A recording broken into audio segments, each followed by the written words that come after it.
भारत के संविधान में माइनॉरिटी डिफाइंड ही नहीं है। भारत के किसी कानून में माइनॉरिटी डिफाइन नहीं है। इसके बावजूद 1993 में माइनॉरिटी कमीशन बन गया, 2006 माइनॉरिटी अफेयर्स मिनिस्ट्री भी बन गई, तो सब कुछ चल रहा है। माइनॉरिटीज़ को स्टाइपेंड भी जा रहा है, माइनॉरिटीज़ को बहुत सारी योजनाएं भी चल रही हैं, लोन अलग जा रहा है, एजुकेशन लोन, बहुत सारी चीज़ें चल रही हैं। लेकिन जो बेसिक चीज़ है कि माइनॉरिटी है कौन, who is minority, who is majority, that is not defined.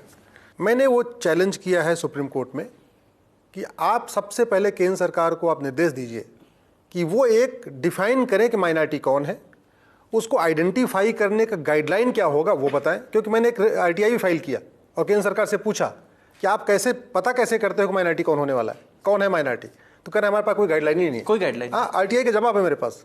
वो कहते हैं हमने कोई आज तक कोई क्राइटेरिया सेट नहीं किया कि माइनॉरिटी कैसे करेंगे। तो हमने कहा फिर 1993 में आपने कैसे कह दिया 5 लोग हैं ये।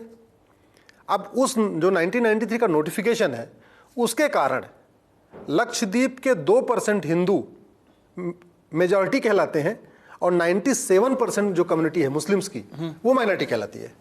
तो मतलब ये स्क्यूड है। सिमिलरली मिजोरम में मात्र 3% हिंदू हैं, वो मेजॉरिटी हैं, और जो 90% क्रिश्चियन हैं वो माइनॉरिटी हैं। नागालैंड में मात्र 8% हिंदू हैं, वो मेजॉरिटी, और 90% क्रिश्चियन माइनॉरिटी। मेघालय में मात्र 11% हिंदू।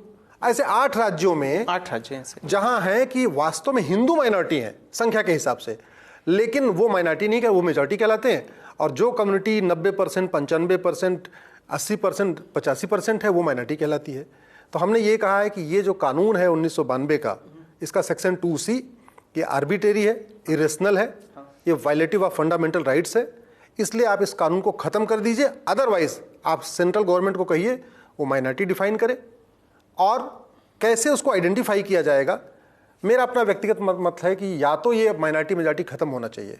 आप गरीबी का क्राइटेरिया है, ये जितने भी गरीब हैं, चाहे हिंदू गरीब हो, मुसलमान गरीब हो, सिख गरीब हो, जो भी गरीब है, गरीब है, उसको आप धर्म के आधार पर मत बांटो। जो सुविधाएं देनी है आप गरीबी के आधार पर दो, खत्म करो माइनॉरिटी। ये आपका प्रेयर है पीआईएल में? बड़ी सीरीज से आपको बताऊं, जो कॉन्स्टिट्यूशन में जिस आर्टिकल 29 और 30 जस्टिस बताएंगे आपको, 29, 30 के आधार पे ये माइनॉरिटी वाला कॉन्सेप्ट चला है, उसमें कुछ देने की बात नहीं है।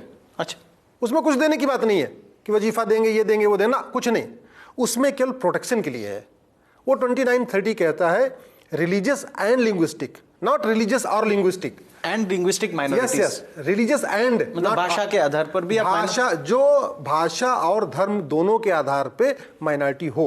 और जहां तक अगर आप ये कि यूएन में डिफिनीशन है, वो डिफिनीशन कहती है एनी ग्रुप और community which is socially, economically, politically non dominant and inferior in population. Inferior मतलब बहुत नगण्य, छोटा सा, मतलब 5-10%। ना 5-10 नहीं, 1%, 2% ऐसा हो, नगण्य। इनफीरियर का मतलब बहुत नगण्य, not in 2 digit, single digit.